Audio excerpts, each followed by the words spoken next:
Good evening, friends, and welcome once again to our discussion with eminent personalities on conversations relevant to the society.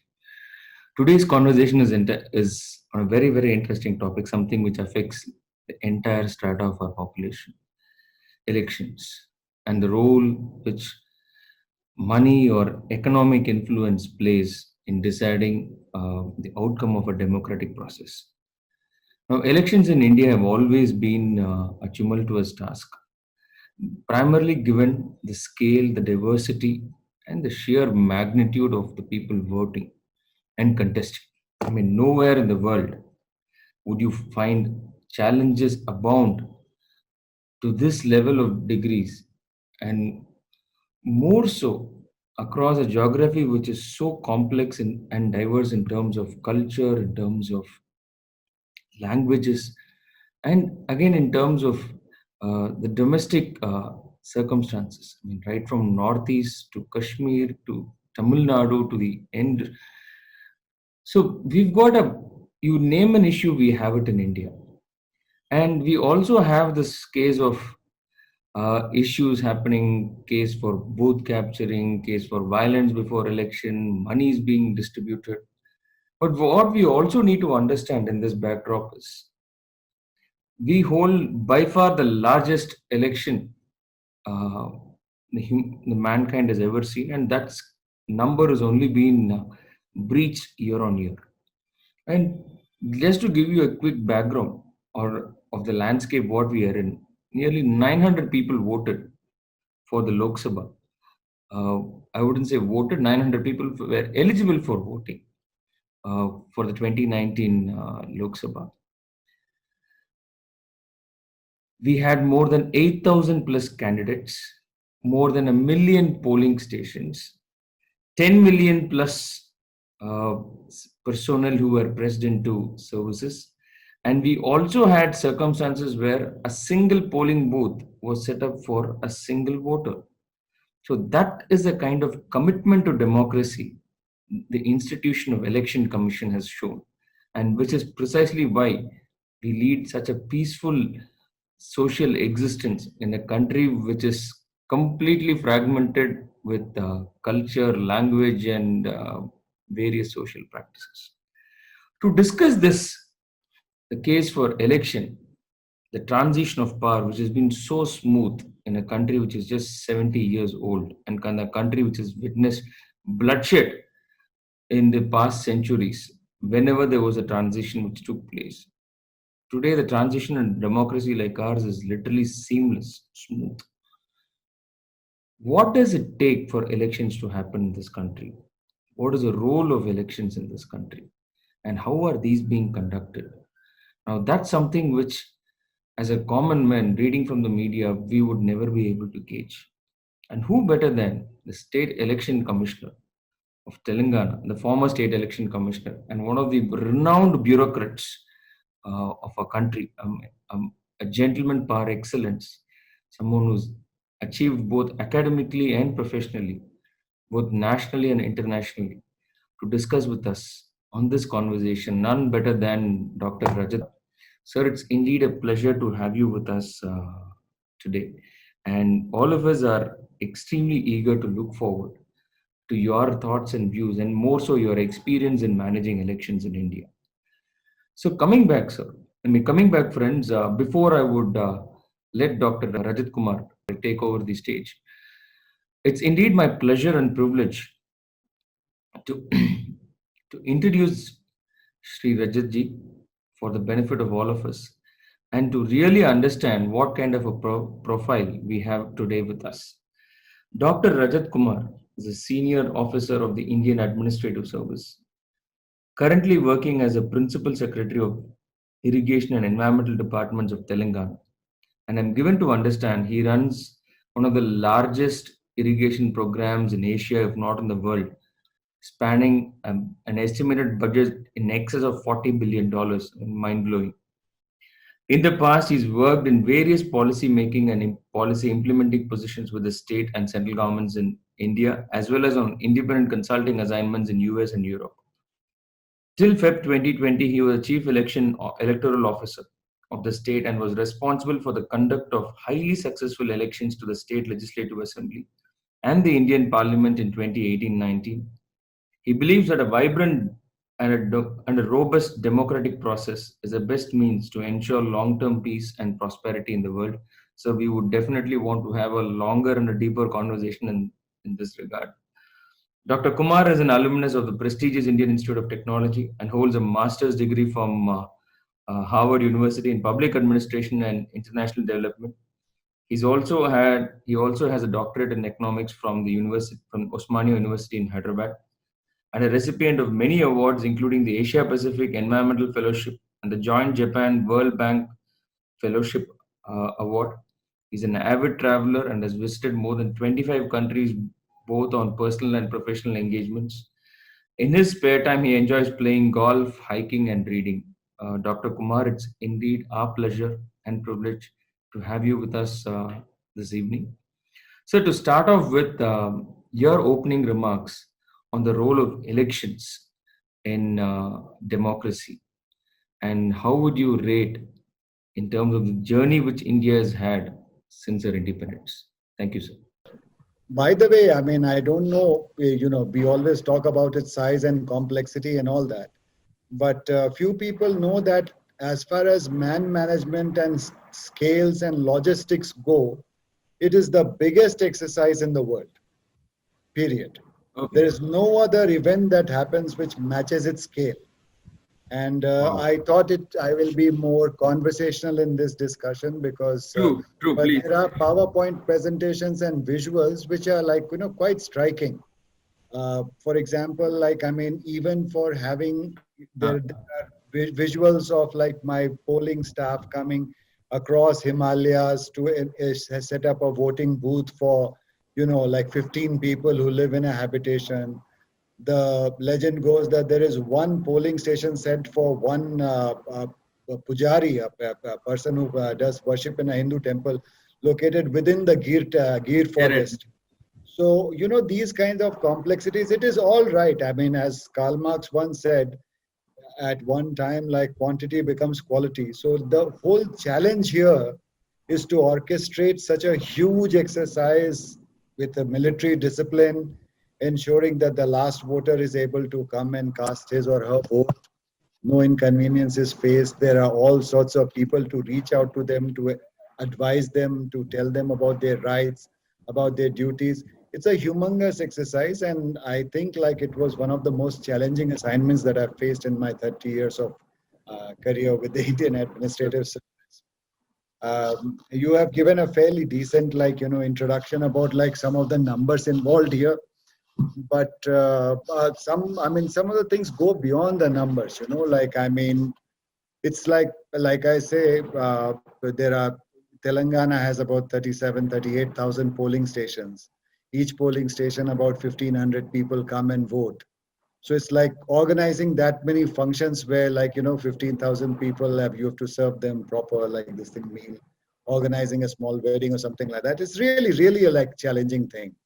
The good part is that the much maligned Indian bureaucracy and the bureaucracies all over and the machinery everywhere, they rise up to this challenge. And since its inception, also I'll share as we go along. The Election Commission of India has done a phenomenal job. As a matter of fact, Mr. Sukumar Sen, who was the first, election commissioner of India, an ICS officer, so he had the Ah, huge ah. challenge of like, I mean, trying to enroll people in days when like, a large number of people were illiterate, they couldn't sign, they didn't know, they were scared of meeting people from coming from the government side. Women would not take their husband's name. All these kind of cultural and social challenges were met, and India had a very successful election first time in 1952. Of course, since those days, we have come a long way. Today's elections in Hmm. India are like technologically perhaps the most sophisticated in the world. I mean, people, we have had people True. coming from Germany and some of the other developed countries and looking at our systems, particularly the EVMs that we have designed and things like that. And it's a matter of great Exactly. pride as an Indian to like, be part. part of a successful election exercise like this. So now, I mean, thanks for the landscape in which we're conducting our elections. Because as much as we try and criticize that this should have been done better, that should have been done better, I think the extent of work, unfortunately, being done by a bureaucracy is not being publicized or highlighted as much as what No, the just to political give party. you a small example, it's all right. I mean, people ought to be critical, but like I mean, during the elections that went by, the campaigns that I conducted, the campaigns that there's a campaign for enrollment of people. So starting with a voter base of about 2.5 crores, 25 million, we went up to about 3 million, I think, like, in a Wow. small 3, 4 months. So 5 million voters were enrolled. What is that? Yeah, I mean, like, that's right. 5 million voters were enrolled and reaching out to every corner. This is just one state.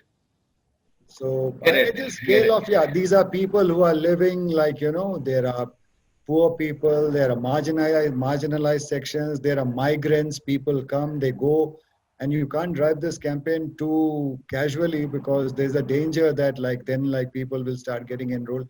So the work that is done is tremendous. I think, I mean, I spoke in the leadership summit of the ISB on the man management aspects of this election. And like, I mean, I Okay. think some of the public sector, the CEOs, the corporate sector, their jaws dropped when we talked about the kind of challenges we face. Take my present True. job, for example. You mentioned that the irrigation sector in Telangana is probably one of the biggest in Asia. I think it might be currently one of the biggest in a per square kilometer kind of a thing, the intensity of our exercise. So, I mean, I'm handling about $40 billion worth of irrigation projects with all its Wow. complexities. I mean, my scales are like related to political answerability, political processes. Bottom line doesn't decide things for me, like you have to implement it in a True. politically acceptable manner at the same time. And it's a very, very, let me leave you with no doubt about the fact that, like, public sector jobs at certain stage are, I mean, infinitely challenging. As Get a it, matter of get fact, it, we're get it. talking about elections and we're talking about, like, talking to a set of professionals here. So there was an exercise done in Nizamabad. I'll talk about it if time Okay. permits later. Very large Sure. number of candidates came, and for the first time, a lot of like logistics and operational, like, it's being written as a case study by Indian School of Business as a case study for operations management part of it. So there Okay. are huge professional challenges, and they are being dealt with in the most professional manner. Let me assure you. Get it, get it. I mean, I'm sure, which is why where we are, sir, compared to so many other societies. I mean, to run a democracy of this size and scale and diversity, it's literally unthinkable. It's a big So, I mean, challenge. It's certainly a big challenge. so now getting to the specifics. Now, let me start off being a finance person with Hmm. the election expenditure limit. Now, that's 70 lakhs or 90 lakhs or 40, No, whatever be the 70, number based. 70 for the parliamentary election, 28 lakhs Yes. for the assembly seats. For the assembly, yes, sir. Now, when we have this threshold, I mean, is it realistic in the first instance? Because this is India as a country where yes, cash still rules the roost by and large. What is the sanctity of these numbers being there in statute, and how do you actually monitor enforcement? So I'll answer your question, and short answer here is that, like, I mean, most people contend that these are not realistic limits, and most of us agree that like these are crossed very severely. But let me like tell you a little bit more in a context actually. See, Sure. what happens is that first of all, we have to understand that elections, it is not merely like, I mean, the word elections you see on black and white, and you don't really understand what exactly is happening here. In this day, we are actually like we are seeing transfer of powers through elections, largely peaceful, largely without bloodshed. But this is Mm. no different So since I'm speaking from Hyderabad, in a few hundred years ago, the Mughals marched into the southern part of India, and then like they defeated the ruling Qutub Shahis after a 9 month siege of the Golconda fort. Hmm. And as usual in every Indian story, there was a traitor who actually opened the gates, and then the Mughal forces entered and slaughtered everybody, and then Hmm. conquered what was one of the richest parts of the world with its diamond mines and all that. Many of you might be aware that the Kohinoor comes from here, and Golconda, there's Jacob's diamond, and a lot of big diamonds have come from the Golconda mines. So what I'm trying to say is that like when we say that like there is uh, misuse of money or things are in excess and all that, it's a question of looking at whether glass is half full or half empty. Look at how much we have moved within a span of like maybe 100 years or so, or 150 years at the most, from a bloody warfare kind of a thing to the most powerful potentate actually being forced by constitutional means to abdicate power, through the electoral process. The ballot True. process has now replaced the war fields and all that. And every Exactly. Huh. so saying that, like I mean, cribbing about small things here is like perhaps a True. little bit of like misplaced kind of thing. Missing Having the said larger picture. having said that, let me also tell you why we have these limits and why there needs to be. One of the growing concerns globally, those of you who are interested in reading like and things like that, there is a book called Cost of Democracy. It's brought out by a Okay. couple of professors from the United States, Devesh Kapoor, and I think one of the other guy, I forget his name right now. Okay. So like I mean, what happens is that there is when see what is democracy. Democracy is a like a system of governance where people have a say, right? Yes. And how do Yes. they have a say? How do you define? How do you measure the depth of a democracy or the success of a democracy? How do you measure that? Well, there are multiple ways, Participatory. like the World, Aaron and Gray and all have developed parameters in the World Bank. There is a lot of literature out there about how to measure, like how vibrant or how functional a democracy is. But I use a very simple, like I'm often revert back to it because of its simplicity. There's a guy called Robert Dahl. So he talks about Okay. elections like, becoming more and more mature as there is increasing contestation, and along the other axis there is an increasing inclusion. More contestation, more inclusion. What happens Okay. is that like contestation allows more and more people to contest for the seat of power. This is related to Okay. issues like the intra-party democracy. We had like a lot of debate about the Congress party conclave that went on just now. So like contestation itself is like a issue. Earlier we had problems of like certain castes being completely excluded from the electoral process. So those are Mhm. issues related to contestation. The other part is inclusiveness. Now, what happens is Mhm. when you allow too much money to be a determining factor in electoral process, inclusion becomes very, very sort of minimal. Most people are Mhm. excluded from the electoral process. Now, in India, like I mean, and the world over, a lot of people who are not so well off. In India, actually, it is like an extremely small proportion of people who can actually contest elections. So they are becoming excluded Okay. from the process. And that is Okay. why, at least, like, I mean, I'm giving you, I'm being like, I mean, I'm taking a little, so the general understanding is from the point of view of what you see, and as citizen, you feel that this is wrong and that we are unable to control the misuse of money power. But there is a flip side, or why are you setting such unrealistic but you need to look back. I mean, I'm not saying don't criticize, but I'm just saying that Get there is it. Get it. another argument, and there is a well well True. well debated conclusion. We have these things internally. As a matter of fact, just before I came off to this new assignment, I was in a working group of the Election Commission of India, uh, to look at the experiences of the previous election, and like especially on expenditure, I was drawn because we had done some good work here in Telangana. So the Chief Election Commissioner of India, he had co-opted me in the expenditure group. And there's a lot of Mm. internal debate about what we have to do and all that. But we have to set lower limits, because unless we curtail some person's money power, now somebody is a billionaire and he or Mm. she is able to go and spend, let's say, 500 crores in an election, let's say, for an assembly election. Mm. Now they will Mm. just buy that place out. Per capita, they will give that True. much money. And there is that kind of lopsided wealth in the world. So how do I Mm. create a level playing field?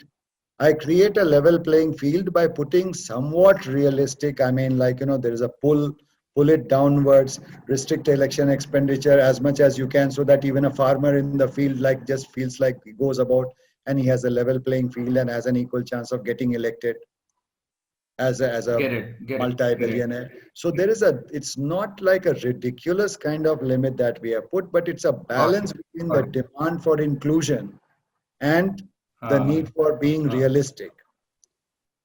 Okay. yes, and there's a psychological barrier, right? I mean, at least whatever be how much you actually spend, you still feel that okay, I should not be at least consciously be spending beyond this number. So no, now I mean, at least in some ways we are we are I mean, there is.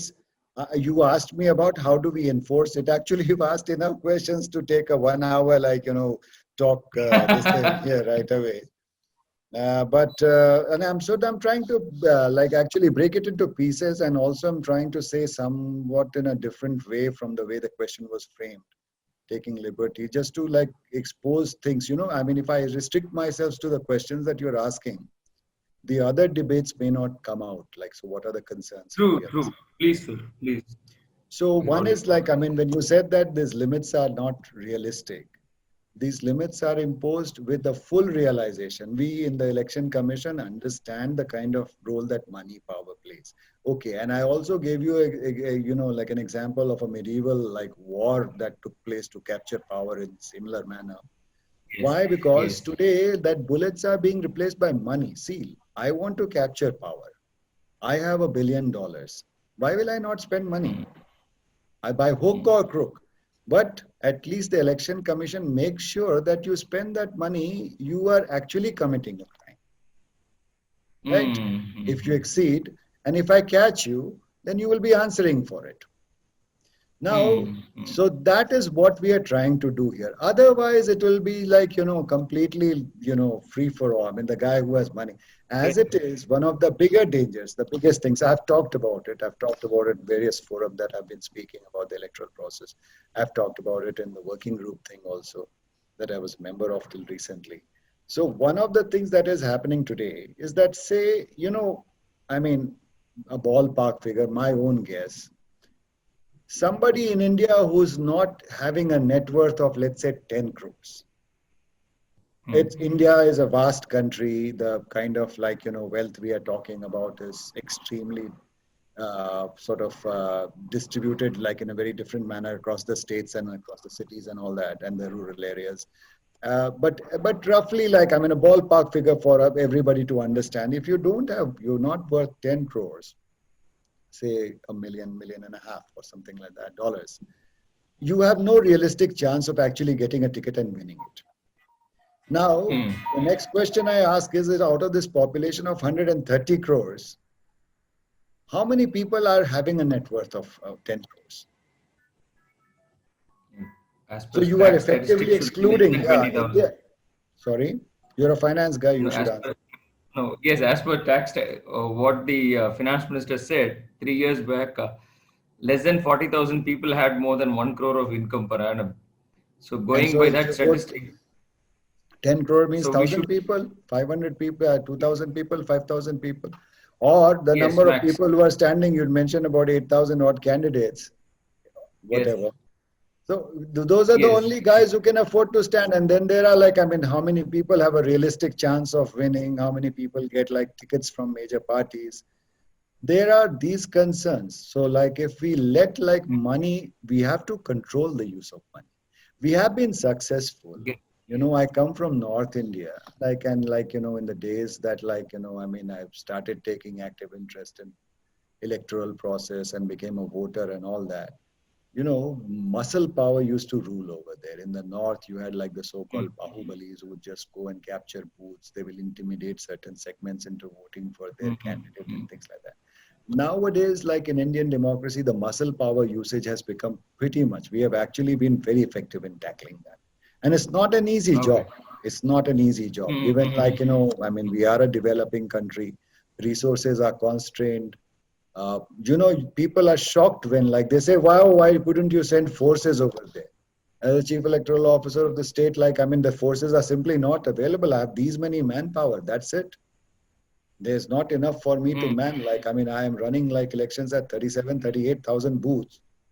And like, mm, I mean, I don't even have people are busy with their like, law and order duties, traffic management. There are a number of things. So forces are not available to mm, that extent.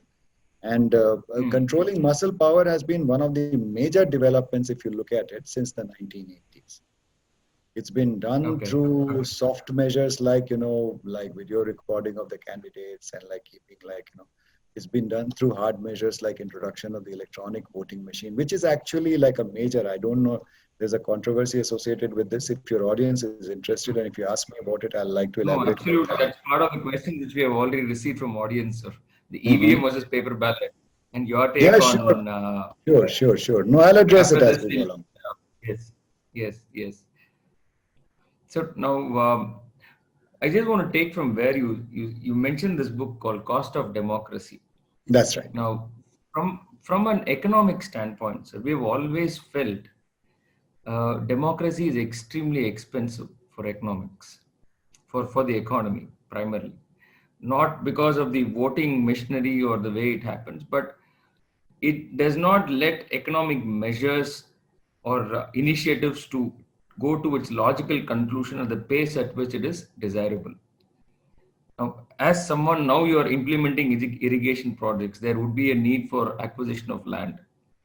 Now, given the kind of judiciary what we have, I mean, today we have more than, if I'm not wrong, 30 million cases pending Just before across we had to various. postpone the webinar by half an hour because I, along Uh, with the Chief Minister, was reviewing the preparedness for a case that is coming up in the Supreme Court. So, so it says, I mean, for someone at your level, if this had to happen, now isn't this institutions what democracy so desperately banks on? Unless they are in place, having a case for democracy isn't that lagging the economic growth for the nation? Because India and China in early 90s we were at the same level. Today China is almost 5 times the size of India. As much as we like to compare ourselves with what China has done, we think China is our well, competitor, everybody understands that China has like gone miles ahead of India. yes, I mean, it's not even a comparison for us. Maybe if it happens over the It's next not century, it would be not a great. comparison yet. It is not as if it's not a comparison yet. But like, I mean, yes, they have done much better than us over the last like, especially since like their reform started in 1978. We have done some Yes. catching up since 1991 when we opened up our economy and all that. But I mean, I agree with you. Yes, like they have done well. So What's your coming back, so question? my question is about how Can India afford expensive is, democracy? yes, can a country like India afford democracy, sir? All right. And So your that's a thoughts? good question. That's a very fundamental and like, I mean, something that will be close to the hearts of a lot of like people who are debating this. And this is again like, a personal take because like, I mean, while I have Yes, connections and I have some background, I've been a student of economics, but yes, I think like this would be my personal take on it. Look, we see what happens is that there is increasing realization. I mean, it's not a new thing. See, the Bretton Woods institutions like the World Bank and the IMF and all that were formed in the 40s and all that before that, like after the wake of the World War, the Marshall Plan. so People have so your voice is a realized, bit feeble now, sir. yeah, Your voice is a is bit. it better now? Is it better now? I mean, I maybe Yes, I it's should, much better, much better, sorry, much better, I sir. mustn't mumble like, I mean, sometimes I tend to start mumbling when I'm thinking and speaking. Anyway, so Yes, what is the thing is that like, since for a long time, people have realized that inclusive growth is probably the best way to grow economically. I mean, like, let me give you some examples. Uh, Women, for example, if you exclude them from decision-making process, suboptimal decisions are taken, and fundamentally, if you deny them an opportunity to partake in the economic processes and things like that, you are losing half your workforce, right? So currently, Yes. like, I think most economists agree that inclusiveness is a good thing from economic part of it also. Now, if the Hmm. democratic processes are subverted, if it becomes a rule of Hmm. the few, you people who do not have the power in their hands, at least for one day on the day of the voting, they will simply be Hmm. marginalized. The people who True. own the power will just exploit them, keep them underdeveloped for their own gains, right? Hmm. So, Hmm. Hmm. democracy, with all its shortcomings, is like certainly a desirable form, the most desirable form of governance. Also, Okay. actually, what kind of world are we talking about? I mean, what is the goal? What kind of thing does mankind want to evolve into? Mankind wants to evolve into where, like, I mean, all of us are like sort of, I mean, given like the opportunities to develop our potentials to the maximum, to Hmm. to utilize our skills to the best. Without democracy, it won't happen. More so in a diverse, Hmm. Hmm. multi kind of, culturally, linguistically, religious, racially.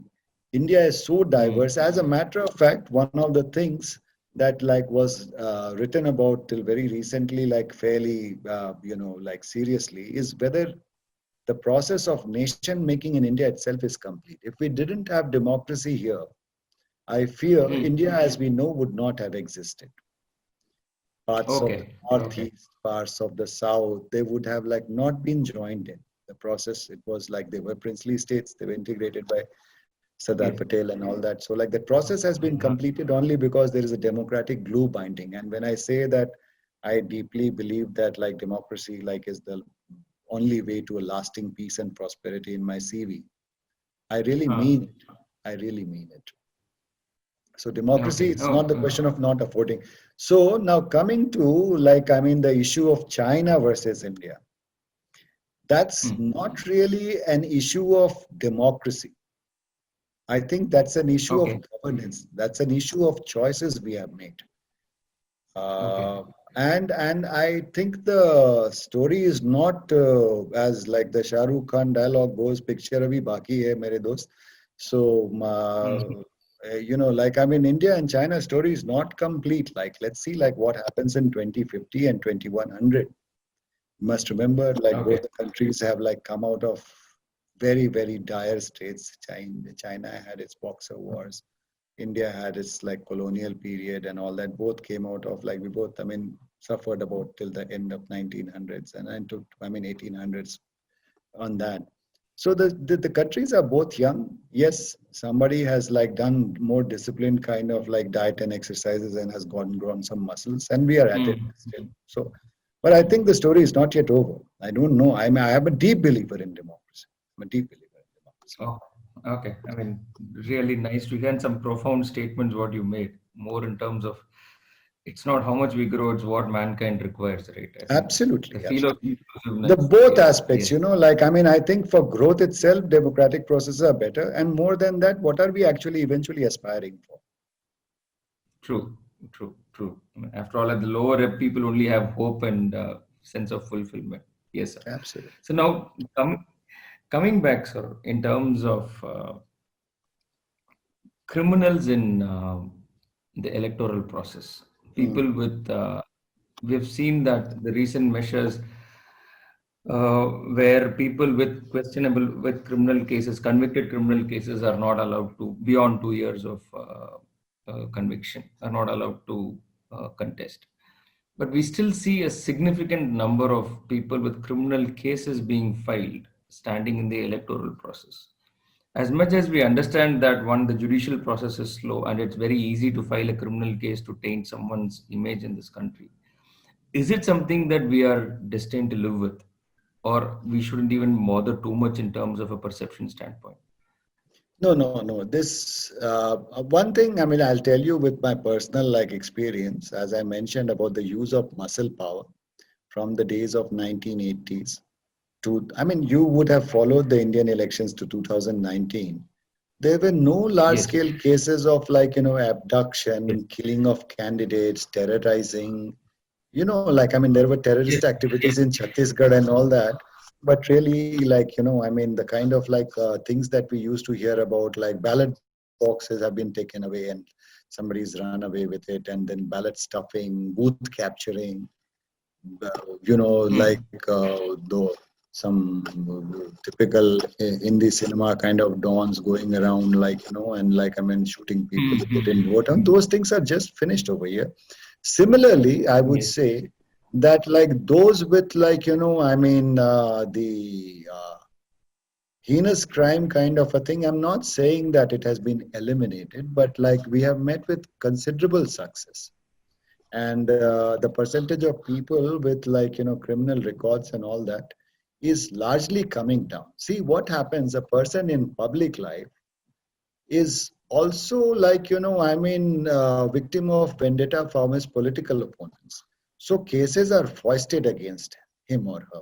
Mm, And then like, so one has to be balanced actually, like, I mean, again, and we have, I think we have done the best we can. Also, there is like a very recent in this elections for the first time, under a direction of the Honorable Supreme Court, we mandated that every individual will publish who has filed his or her nomination, will declare their uh, cases, all the cases listed against them, three times in the most widely read newspaper of that constituency, and okay, once on a okay, local television. Each party will actually give okay. like similarly three ads about how many people with what kind of criminal records against them are public. Now, the awareness about this measure, it was introduced, I think, like the That, Supreme Court order, if I'm not mistaken, came on 26th September, if I'm not mistaken, 2018. And the okay. Election Commission of India immediately ordered its implementation. There is like, a lot of formats and things to be developed after, like, I mean, a judgment is given to implement it as administratively to make sure that every candidate files Mm, that. It's a pretty large task, but it was done with like real like, rigor and post haste immediately. It was implemented for that mm, election itself. And I think like that has become, what happens is, even if people are not like, I mean, sort of seeing, for example, a lot of my personal friends, oh, is that really so, is that where, I never saw it. So they get would say, it. yeah, but nevertheless, the fact that you're publishing it, it becomes a matter of public record. Now think about a national Get party. Think about a party which uh, like, intends to send a prime minister to the parliament. How would it read like if like mm, somebody goes around tom-tomming that 70% of their like, guys were like, for grievous serious like violations of the Indian penal code and things like that. So mm, so it's a mm, question of mm. reputation also, and I think awareness. True, You have true. to have soft, like, you have to kind of like evolve systems where all these things correct. Right. But remember, Divaka, one thing I'll keep harping about. Remember, this is struggle for power. This is about claws and tooth and like, blood. It's about killing. Mm, So like it is like that. mm. It's just that like, it's very, very, it's like a nuclear explosion being contained in some kind of a, Get you it, know, get it, get it. and you are trying to do that. Remember, there's a primal thing for conquest of power. It's people like, I mean, Okay. the most citizens really have not seen it at close quarters and all that. So it's really a question Mm, of survival at that lane. And it's literally replacing like those bloody, slaughter, complete annihilation of conquered cities kind of victories that we have seen in the medieval times. It's yes, actual, yes, yes. literally like it's a replacement for that. Once you keep this analogy in mind, you will not feel True, true. negatively about some of the minor slippages that are happening. Get it. So, fantastic analogy. I mean, it really changes the landscape in which we now look at Yeah, elections. it helps you keep your balance and realize what we're trying to accomplish rather than feeling, no Uh-huh. doubt, be frustration ought to be there. I mean, I'm maybe like, being a little too philosophical about such a thing. And like, so why should it be like that? It's good for us to question. But at the same time, it's good to understand where we are coming from. That gives you a sense of balance. It's not with the desire not to. When I was the chief election commissioner here, I was extremely harsh. I've like, barred Hmm. candidates from doing it. I've disqualified, like I've stopped like, senior politicians from going around and making. Why now as the chief election commissioner? When I was sub collector, at one time when Okay. the first elections in 1994, I was a returning officer, and the chief minister was supposed to come for a visit to give a speech over there. So in like my this Okay. thing, I said I went in and looked at the arrangements, and I said who is making, so party is making, the candidate is making, and I raised serious questions about like the cost being incurred, about the arrangements and all that. According to my engineering mind, the calculations are coming Hmm. slightly higher. They got so scared. You not believe it. The chief minister cancelled his visit to the constituency. Wow. So yeah, these Okay. things are Okay. there. I mean, these things do happen. Nice, nice, nice. Very nice. Extremely well articulated, sir. I'm really Thank you so enjoying much. the way you put things across. So nice Yeah, of no, you. no, no. Kind of you. So, coming back, sir. No, because honestly, when you say we are trying to replace bloodshed and with what's happening, I mean, that puts the entire context in a very different arena altogether and Yeah, I makes mean, then it's good everything to remember what went on before we true, start true, complaining about what we have now. true, true, very true, very true, very true. I mean, completely at it, sir. So now the growing concern as uh, what we saw in the US elections last time, and also there are allegations what's happening with the Indian elections in terms of media being used as a tool to engineer people's minds and Hmm. influence, not just influence, but literally engineer their thought process. And we also have a time frame as far as the model code of conduct as to campaigning has to stop. But Hmm. with the digital modes, it can Hmm. literally go on till the moment you actually go and cast your vote. Now, what is the thought process behind trying to control or at least regulate the way this is being used within the commission, sir, to the You have extent done your possible? research very well. You're raising all the things that we were debating and trying to address. True. So that's a big like problem. Like, I mean, what happens is like what we call, there is a silent period, 48 hours before the actual election start. We impose this thing called silent period when no campaigning is supposed to be done. What really happens during that time is actually something that is really, it's probably the weakest point of Indian elections. Apart from the social media thing, which is like, a worry in itself, a lot of money distribution happens during that time, sometimes with the connivance of the very authorities who are actually supposed to stop it. But then, like I said, that is the problem. Those are the challenges. Like, I mean, we need to have, I mean, what can you do in a country or in a system where laws are being broken? Laws are being broken. The guy is a criminal. When he gets caught, he'll get punished. If large number of criminals are getting scot free. So that's like, I mean, I like to elaborate if you give me an opportunity on the money part of it sometime later. Here you've asked about the Sure. social media. So social media now is recognized as a major like campaigning mode by the Election Commission of India. In 2014, the first time we brought that under the ambit of what restrictions we placed on campaigning and media. There is a model code on media also. This time around, like we recognized, like, the social media as a major thing. We use the media for two parts. One, to reach out to the people, to send our message, to make them like vote ethically, to make them vote without like taking bribes, without like without considerations of caste, religion, color, creed, whatever. And on the other hand, we also have a relationship with the media on trying to monitor the campaigning and keep it within, again, no appeals to like religious sentiments, no use of unparliamentary language. So those kind of things Hmm. are like imposed on the media. The same restrictions are now placed on social media. Problem with Hmm. social media is that like a lot of it can happen under the radar. So to True. start with, in 2019, we got together with the major platforms. I remember, I mean, like in one of the chief electoral officers conferences in Delhi, the vice president of Facebook from New York. She had flown down and like had a discussion with us. Facebook is facing a lot of. They also want to work ethically and with the governments in imposing like strict this thing. So a lot of issues. For Mm. example, forwarded messages. If we say like you can be traced and things like that. With the major like social media platforms, we have a tie-up at the highest level. They have agreed to cooperate with us. They abide by our rules. And in case a violation is noticed or reported, we can like ask for the cooperation and take action against the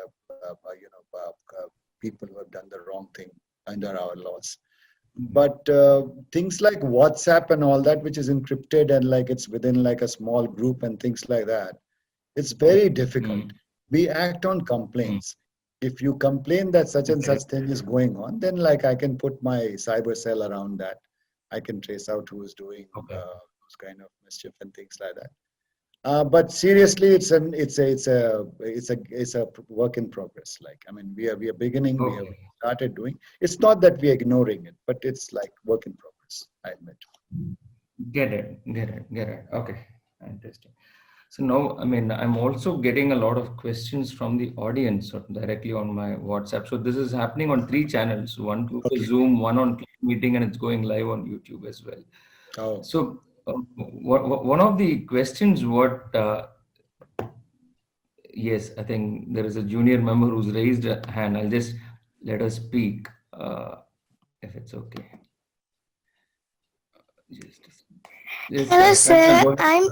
I'm Sanjana Divakar, and I have a question that I think you can help clarify.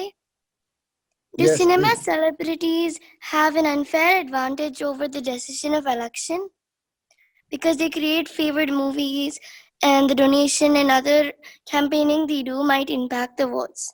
Does it affect the public in any way? See, Sanjana, basically, like people elect the persons whom the familiarity is a big factor. So, an actor or an actress who is being seen by the people frequently is more on their minds, is a recognized figure, especially if he or she has been acting in roles which are heroic or like, I mean, then the image gets associated. Oh, like for example, I mean, the chief minister of combined Andhra Pradesh at one time, Mr. N.T. Ramarao. So he used to play a lot of mythological characters with like the divine characters and all that, and people thought that he would be godlike. So that popularity certainly helps, and many of the parties then like again also try to rope in the personalities to kind of win favor. So yes, it does affect the public mind. Thank you. Thank you. So now, I think other participants Unfortunately, Thank you, say what that. sir. happens? Thank you. You're welcome. Unfortunately, one of the things she's raised actually a very valid point. She's asked it in a very straightforward way. Thank you. But like the point is that like I mean one of the things that really needs to be thought about like more is that winnability becomes a bigger factor in selection of candidates than like the merit of the candidate very often. I mean, Capability. Okay. obviously the bottom line determines in the corporate sector, so the Yes. product you put out Yes. in the Yes. market, same thing happens, except that here you're talking about votes, not money. So now that's just leads to the next question, sir, on the same lines. Now we are talking about winnability, sir. For any profile in be it in, to be an IAS officer, you had to go through the grind. To be a chartered accountant, I had to study a lot. Now, why isn't that academia is not being made a criterion for being part of elections, sir? No, no, Is remember, that like, that's an easy one to answer. First of all, the okay? brightest people are not the most educated. You see, the chief minister, like who is capable, or the prime minister, or like for that matter, the US president who is capable of coming to power, winning a massive through a public like endorsement, has the right and power and the resources to like engage the best brains, like for example, even in India, I mean, you can get like plenty of Nobel laureates to come and work for you on the programs and all that. So I don't think the big thing here is remember I talked about inclusion. So, you can't exclude people. You can't just because, I mean, like, look, at one time when democracy like found its roots in India in 1950s, say, I don't know what the exact percentage was, but maybe 50% of our populace was illiterate. By imposing a Yes. criteria of literacy, you would have ruled out so many people. And maybe some of Correct. those people can be the best local representatives because large number of populace is like that. They will espouse the cause, they will ask the questions, they look for solutions to their problems in a much better manner than a person who's Hmm. like, living in an air-conditioned house and like, okay, he has attended a course at Harvard or whatever. So I think I trust in the wisdom of the people. I think academia or academic world is not really the solution. You can always get professionals to work for you, right? Okay, so education being made a criterion is not on for democracy. I won't say, I mean, then that's what. So, like, I mean, the parties themselves would look at, for example, I mean, look at like the current crop of the central ministers. There are people who have not won elections who have been inducted. The foreign minister of India, Mr. Jaishankar, I had an opportunity to interact with him when he was ambassador to China. Yes, Wonderful intellectual man, deep like understanding of foreign policy, and what a great like asset he is to the nation. The Honorable Prime Minister brought him in as the Minister for External Affairs. okay, He's okay, not won an election. So the best resources are available to the Premier in any case, whether it's in the US, whether it's in okay, India, whether it's in the States. nice.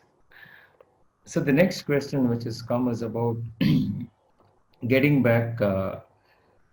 Is it fair to say that election expenditure would be made transparent in times to come with electoral bonds, which is one of the initial steps which the government has taken? But unlike what we see in US, where there is a formal fundraise which happens, we all know where the The funds PACs and come the super from. PACs and yeah. Yes, yes. Why do not we? Is the electoral bond the first step in that direction? But of course, there is still a lot of anonymity in electoral bonds itself as a scheme. See, the problem is not with our accounting processes. If anything, like it is my feeling that we have too much of accounting for what like we want to show. The problem Okay. is that there is a lot like so. I mean, let me tell you, there was like one of the high level points that you'd mentioned in your WhatsApp message to me earlier was like what kind of monitoring do we do about expenditures? First of all, like I Yes. mean, the nation's entire economic intelligence works with the Election Commission. Yeah, there's an economic Okay. intelligence unit in Delhi. The Reserve Bank of India. There are like the banks. There are like the income tax department. I, for example, was like closely working with the Director General of Income Tax here, investigations. They would report to me about anything and all that. So like I mean, large Mm. transactions are all like monitored right at that level. First of all Okay. intelligence is gathered. It's not as if we are doing the elections without keeping. Secondly, the police is alerted. There is a very standard protocol, and whatever, none, no, largely, I would say like at least 90%, 99%, 95% of the police officers, they're doing their job. They intercept money. As a matter of fact, the flow of cash slows down. You guys are in finance and in professionals, and you tell me your own experience during the like times of elections. Actually, if somebody has to pay you some money or something like that, or the cash transaction to be done, you will defer it because the risks of taking and Yes. transporting money are too much, Yes. right? So the machinery Yes. does work. As a matter of fact, a lot of people come and tell us that like during those days the country was better run than otherwise. Then also we have like I mean various other means of, and then as far as the candidates expenditures are concerned, we keep like there is a external observer who comes from the income tax or one of the financial services of the central government as an observer, and we assist Okay. them with chartered accountants, and we assist them with like our own accounts officers and like various staff and all that. All candidates maintain. The problem is that like just like I mean this becomes the tip of the iceberg. What happens is like there are various means. As a matter of fact, when I was having a discussion with the Honorable Governor of Telangana, Tamil Sai Sundarajan, Dr. Tamil Sai Sundarajan, she told me that like there is like I mean Tirumangalam formula that was evolved about how money is distributed. It has developed in Okay. Tamil Nadu. Those of you who are interested, you can Google it right now and see what exactly it means. There was an important by-election, and it was very important for the party in the power to like win and show because I mean when the DMK, the Karunanidhi's son was running that thing and he wanted to prove his political credentials to his father. So Okay. the money Okay. distribution mechanism, just like a corporate operation, it was fine-tuned and it's widely now. Uh, People uh, have done re-engineering of that. So the illegal activity that goes on, cash distribution, is very smart. Better people, better mm, mechanisms. Law enforcement authorities are like, I mean, sort of hoodwinked or like, I mean, pressurized into like keeping, like overlooking it. Those kind of things happen. It's implementation of law. The law, it's not the mm, rules which are wrong. It's not the limits that we have get it. imposed are wrong. It's the fact that we are unable to implement it because the huge, like, the warlike effort that goes into like by the candidates and by the larger political parties into Mm, bypassing mm, these mm, acts and laws. Also, I mean, it's not that, by the way, like this 28 lakh and 70 lakh thing, that limit that we are talking about is not really the limit. The star campaigners okay. of the party are allowed to fly in and out at the party's cost. Those Mm, promotional materials which are distributed or the other campaign material that is made, which is not mentioning the party candidate, are done at party mm, cost. So they are not added to the okay. individual candidate's cost and all that. But having said that, I mean, people talk about adding two zeros after each of these figures. So I really don't know. I mean, I'm not defending that. I'm saying that there True. is little we True. can do True. about breaking of laws, right? I mean, there's little that Mm, I can do about breaking of laws. That's get the it. problem. Get it. Yeah, and we need to be moving towards a system. But by Uh, the way, like I mean, with all its this thing, I've studied some of the other electoral systems. India is right now the chair of the world bodies on democracies and electoral management. So we had those meetings and all that. I've been participating in a few of them. So usage of money is a worrisome thing in every country and in every election, except some of the Western mm, European countries which have done a good job. As usual, I don't know what they eat, but somehow they come up with real, like, wonderful things. Perhaps it's like deepening of the institutions that has happened there over centuries. true. But The most of maturity of the, civilization. sorry. No, no, it's the maturity of the civilization was over time. Yeah, there is a whole, see, look, like, I mean, at a certain level of wealth and at a certain level of like this thing, perhaps all these things stabilize. I mean, it's amazing the way like Mm, some of the Nordic mm, countries are like conducting their elections and things like that, or like mm, even for that matter, the policies on environmental sustainability, on various other aspects also, they really like show the way to the world. Inclusivity. Their Gini coefficients are get much like, I mean, lower than like that of many other countries, including the United States of America. So, I mean, but apart from the few handful, most of get the other countries have a severe challenge of like, usage of money in elections beyond permitted means. get it. So I'll just take one last question. So I think we're just crossing 1 hour now, 6:31. Okay. So so this question is on the impact of violation of model code of conduct. Now, how serious is it on candidates? Now, is it a real threat given the speed with which our judiciary moves? Can a candidate who is being charged for Hello, I violation can't get your move on voice. to delay, use the Voice broke in speed of between, judicial Gaurav. process? Sorry. So, can a candidate who's been charged for a violation take shelter under the judicial process to delay it till the time probably his next election comes, by which time we make the entire model code and No, its see, enforcement one thing is there, procedures? like this has been tried as usual, like already, like, I mean, in a process which is as feral as this, as violent as like an election process for capture of power, for conquest of power. These things are bound to happen. So there is a seven-bench judgment of the Honorable Supreme Court, which has like barred, like once the election process is started, the courts are not allowed to interfere with the electoral process. So the election commission gets pretty much a free hand in conducting the elections once the process, like, and the process starts once we like sort of announce the elections. So that's one thing that's answered. And but like regarding the seriousness of the model code violations, Now, as far as the see, there are like model code is like a gentleman's agreement. For example, you will not do this, you will not use that. And when such a thing happens, by and large, like, I mean, people comply with it. There was a complaint against like the chief minister of the state for making some statements for which the election commission wanted him to reply why he made those comments within like 24 hours. And around 11 or 12 o'clock, I sent that letter over to him. And I got my reply next day.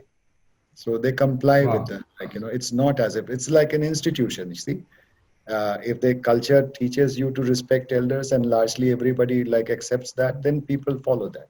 So as far as Oh. compliance with model code is conduct is concerned and all that, like, the violations, they do like, I mean, some of them are related with like sticking posters on public buildings and things like that. So we remove them. I mean, the major ones, so the ones like the ones on which we come down heavily is, like things like which are akin to bribing the voter, inducement to voters, corrupt practices.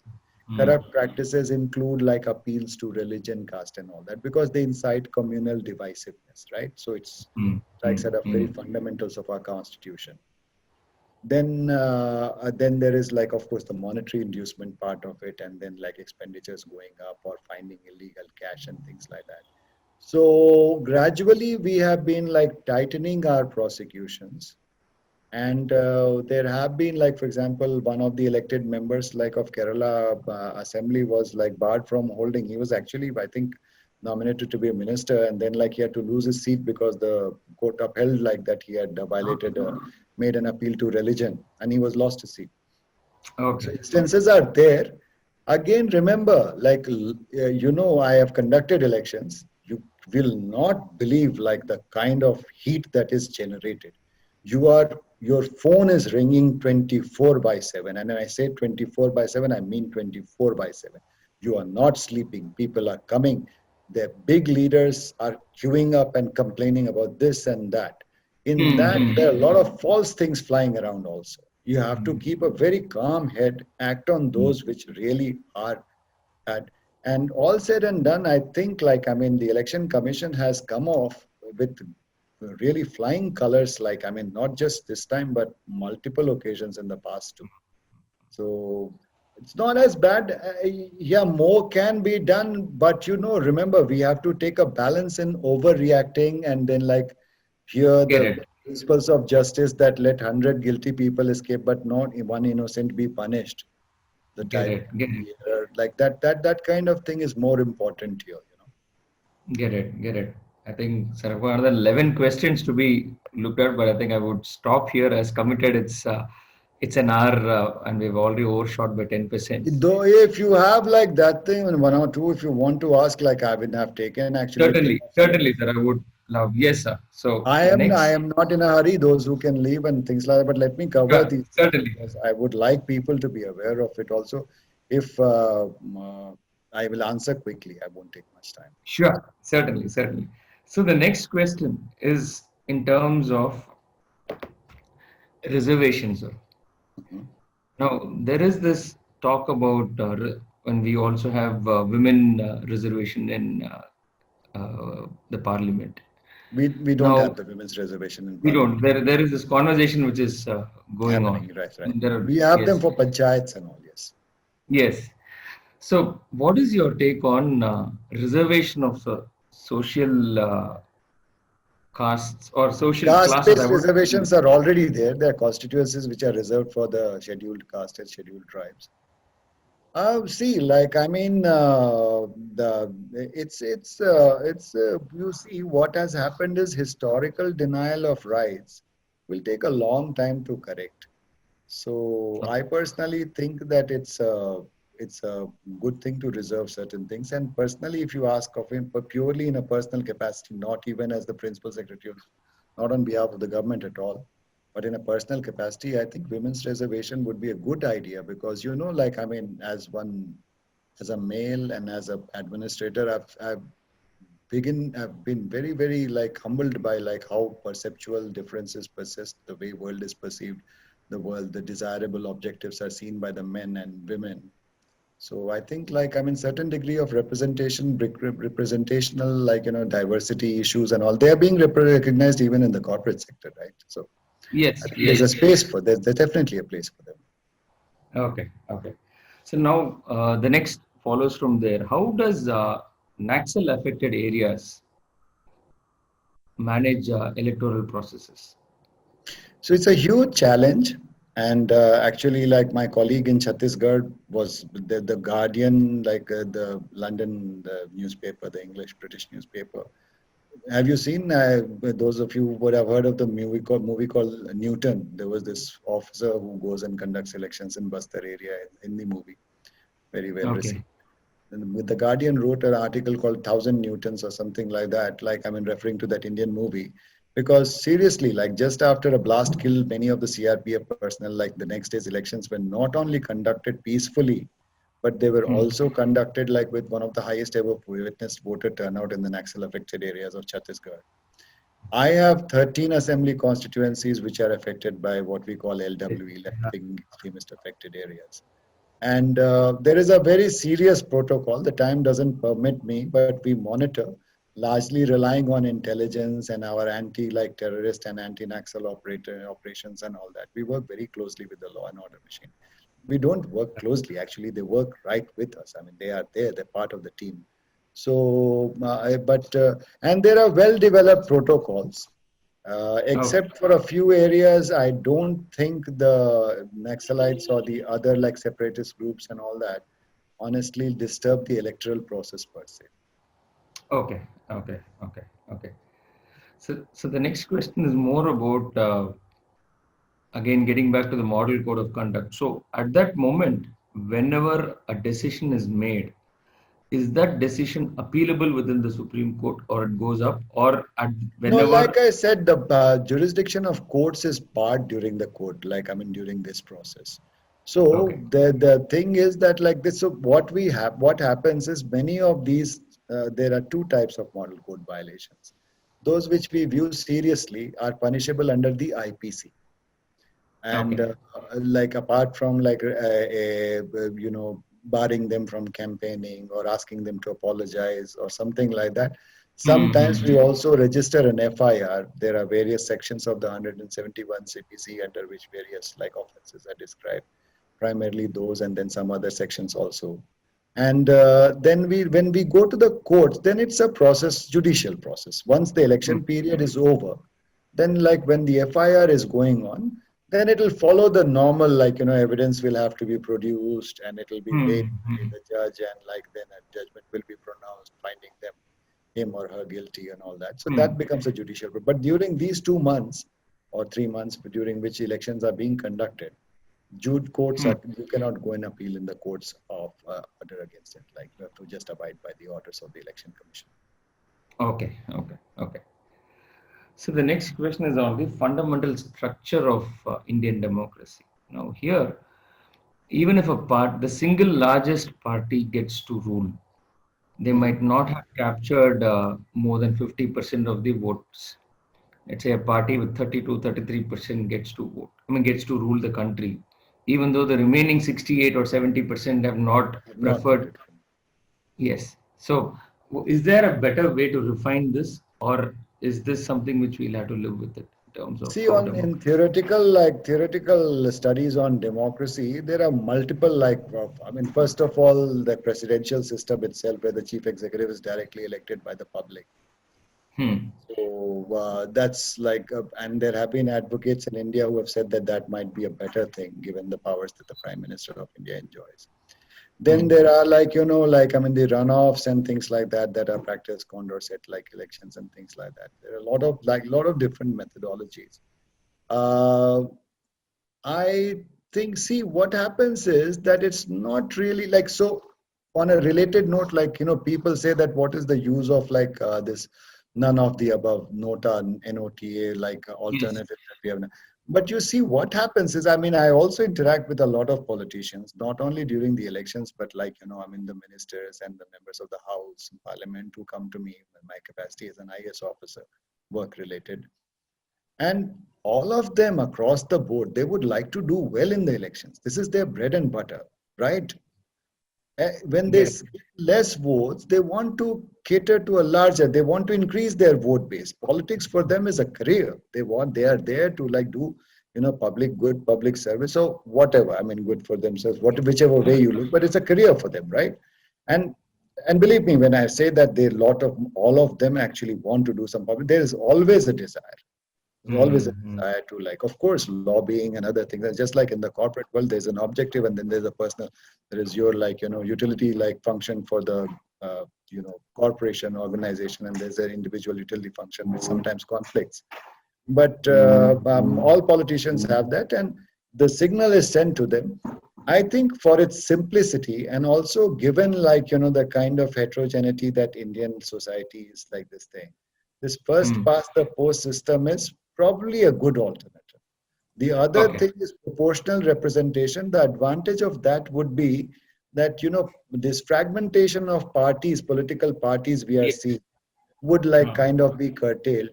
But there are certain other challenges. Right now, the time doesn't permit. Short okay. answer, I think first past the post system has worked. Look at how sweeping, like, look at like the winning of BJP in 2014. Mm. Look at the dethroning of, like, Madam Indira Gandhi in 1977 and all that. I mean, there are historical moments. Look at how JP swung.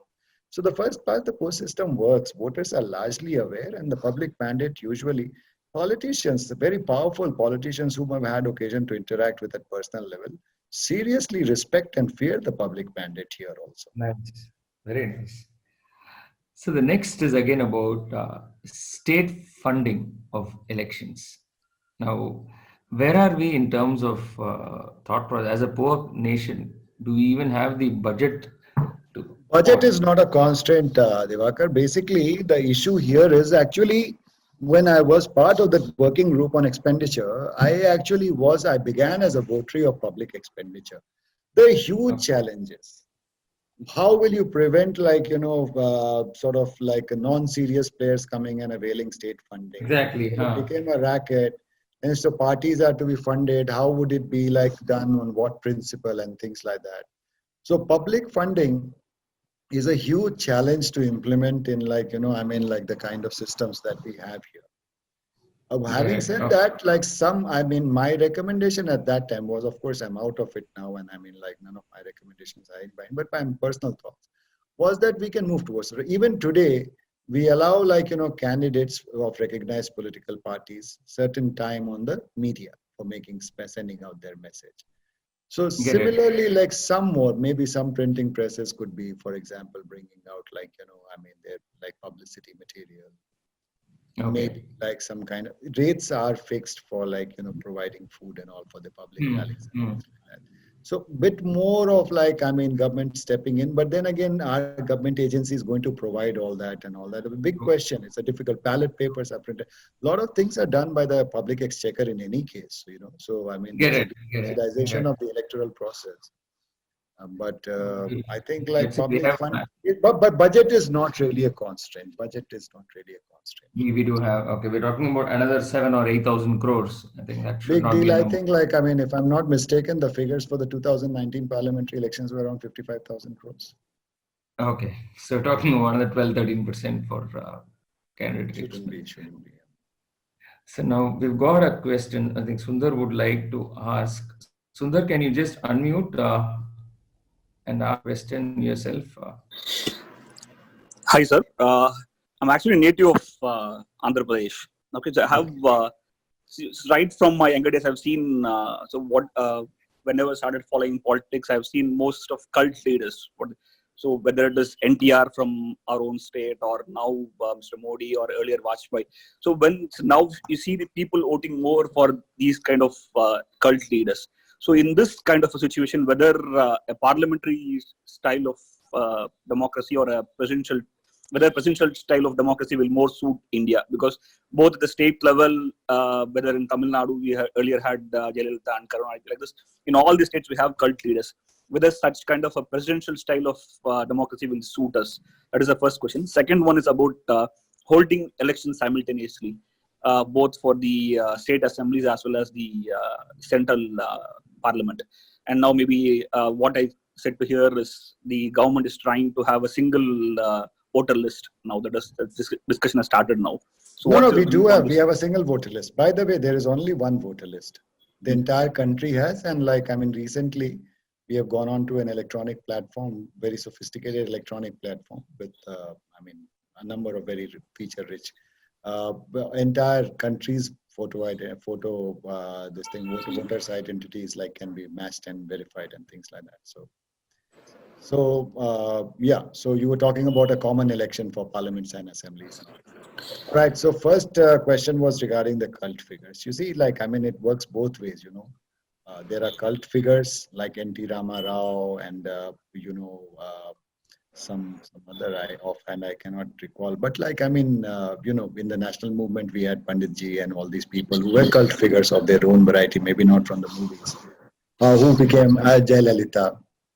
So who have a huge fan following, and then they become very successful politicians. But many successful politicians with their long innings in politics are also exposed a lot to public. They do a lot of good. You know, I mean, like at the end of it, like a politician's life is very tough. Every day there are demands placed, and many of them, like, I mean, the closer the work, the way I've worked, and you heard my uh, academic background. I was a studious guy. I just got through the ISM work. But like the last 30 years, I've been working with politicians. And they have largely, like, I mean, it's a collaboration. Governance is a collaboration between the permanent executive and the political executive. So, I've seen them, and then they become like through their hard work, through their, like, satisfying the public, through their speeches, they are brilliant people to begin with, high IQ, good orators, and they become cult figures. So it's both ways, cult figures become leaders, but many leaders also grow into a cult figure. Prime Minister Modi ji has become like a cult figure for the way he speaks, the way he carries himself, the way he's like, I mean, he's become Prime Minister as a national figure. So it works both ways. And really, leaders are powerful people. Cults will grow around them. So that's the way life is. And there's nothing wrong with it, in my opinion. The second question was about the common elections for the assembly and the parliament. Look, frankly speaking, people don't realize that it's a very expensive proposition. Currently, first of all, there are challenges, constitutional challenges. It will require a constitutional amendment. What will you do about houses which are like right now in the middle of their term and all that? Will you just sack them? How will you implement it? One. But apart from the constitutional challenges and like this thing, there is an issue about like law. Remember, like elections is the biggest logistics exercise. For example, EVMs. Now I use an EVM here. Tomorrow Andhra Pradesh has an election. Telangana sends its EVMs to Andhra, and Andhra sends its EVMs to Tamil Nadu. And with a like smaller set of like this thing, smaller inventory store, smaller storehouses, go downs, we are able to conduct elections and things like that. Tomorrow, if it's all across the country, then we'll have to maintain that many redundancies. It's just one EVM alone and the storage and all that. By the way, EVMs are not kept like, I mean, just like you would put your shoes in the shoe rack. It's like with proper security. There is 3 levels of security, especially ones which have like both stored in them. They're stored like, I mean, they're protected like gold in Fort Knox. So it will be a huge, as a matter of fact, like Mr. Lavasa, who has now left the Election Commission, he was ex-Finance Secretary of India. He had come to Hyderabad. I was having breakfast with him. And at that time, this issue was being like talked about, a lot. And I had a conversation with him. He says, Rajat, you don't understand. It'll cost about 5,000 crores extra just on the EVMs. He had done a calculation. Now, of course, he's gone off as Vice President of ADB. So I don't think that there are tremendous challenges. And also, you see, like, I mean, the argument that is being put forward is that like the model code of conduct stops one day, there's an election here, another day there is an election here. All the time we are, we can't do developmental work and all that. But the model code doesn't say that don't do developmental work. In Telangana, for example, when I was conducting the elections, once the chief secretary rang up and he said, like, I don't feel as if you haven't stopped anything. I said, like, these are programs which are ongoing. Why would I stop them? I don't want to stop development work. So they're subject to interpretation. The rules are fairly liberal. And the commission also recognizes its responsibility. And there is like, relief operations going on. There is like, welfare measures being given, the checks being distributed to farmers for input subsidy. We permitted that. Why should I? Hmm. Sowing season has come. Input subsidy has to be given. It is an ongoing program. Just because there are elections, there is no need to stop. So I think like a lot of good work can be done. Honestly, I am in favor of like maintaining the system as it is. If I were to find one fault, I would stringently address the issue of money power in politics. If we could No. really find a way out of that somehow. By the way, there was like, there is a forum for democracy and formed by an IAS officer, led by an IAS officer. um, of Andhra Telangana Cadre 1980 batch, and Jayaprakash Narayan, and he was a topper of his batch. He resigned from the IS, and in partnership with a couple of Hyderabad Central University, the Indian School of Business, and all that, in which I also participated. And at the end of it, they came up with what is known as the Hyderabad Declaration. It was in January 2020 this year,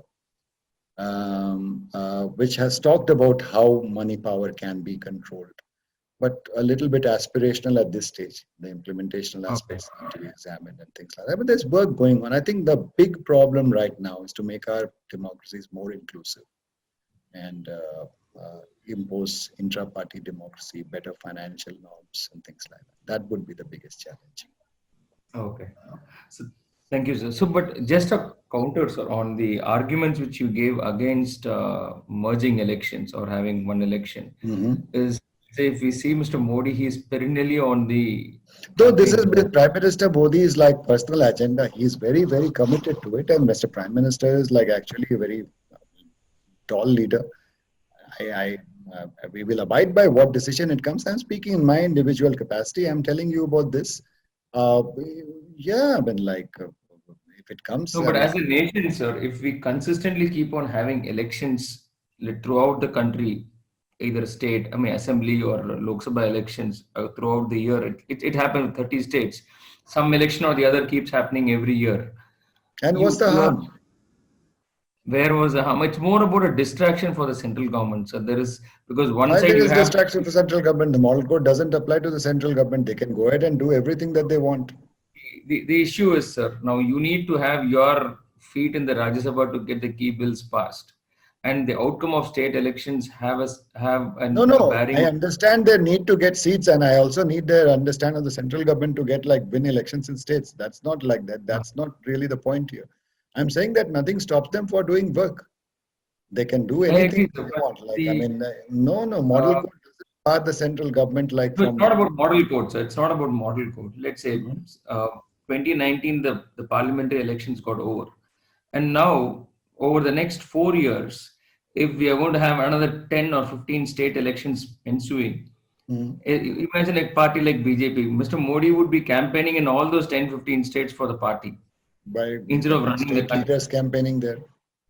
That's And the how much time does it take for him to make like a, like a flying visit and campaign over there? He'll get to see what is happening in the state. One can always say it keeps a get better it. connect between the central government and the state governments, keeps them on their toes, Get it. literally and figuratively.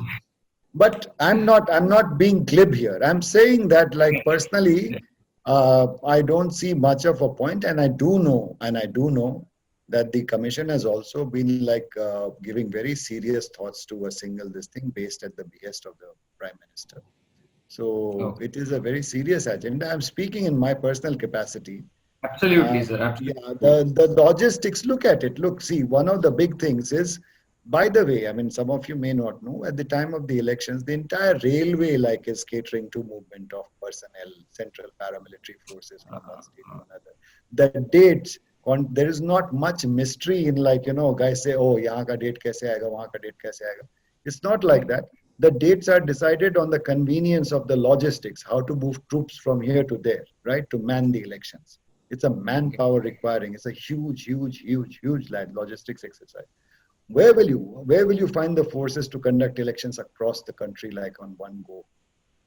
Get The it. Get states will it. also be having like that many two polling booths will be there. So Uh, I mean, and of course it will not be 2 times, but it'll be one uh, and a half times. One and a then half times. Yes, the yes, heat yes. of the dynamics of the state election.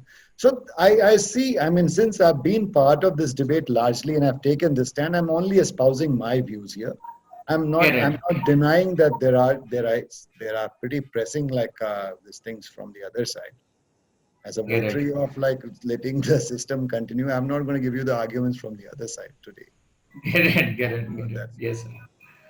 So I think we'll put a hard stop now. It's nearing 7. I think yeah, more yeah, than true. you've been talking for almost 90 minutes. Now, sir. I mean, No, and of thank course, you it's a for true. your patience with me.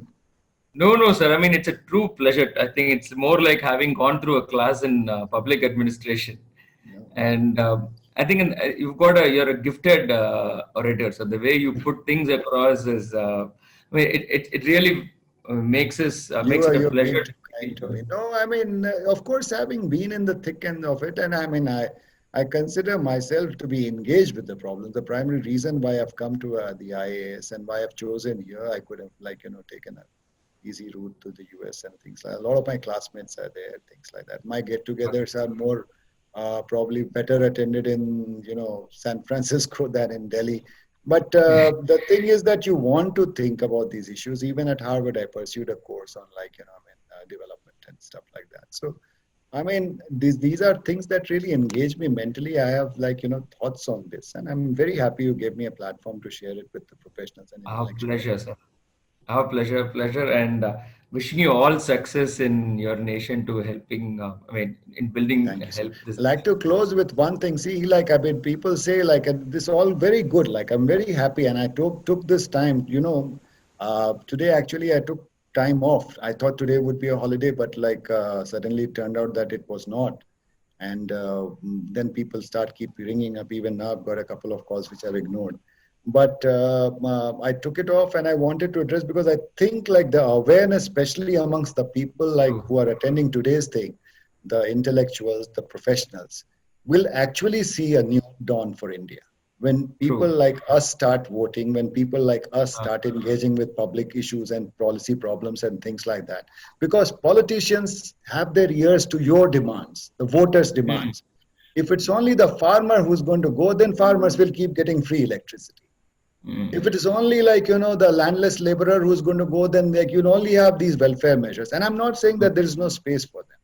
But mm. when professionals from the finance background, professionals from the corporate background, professionals from IT background, we start going and talking about our views and things like that, the politicians is bound to wake up. India has a fairly considerable, many particularly centers in India now, urban centers and all have a predominance of these kind of voters.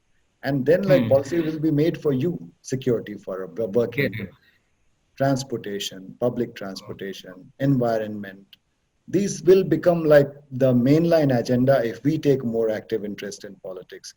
Remember old adage, the price of democracy is eternal vigilance. Well, guys like us have to become vigilant and all that, ask questions. And Get it. that's why I took this seriously. I was happy that an opportunity was provided to me.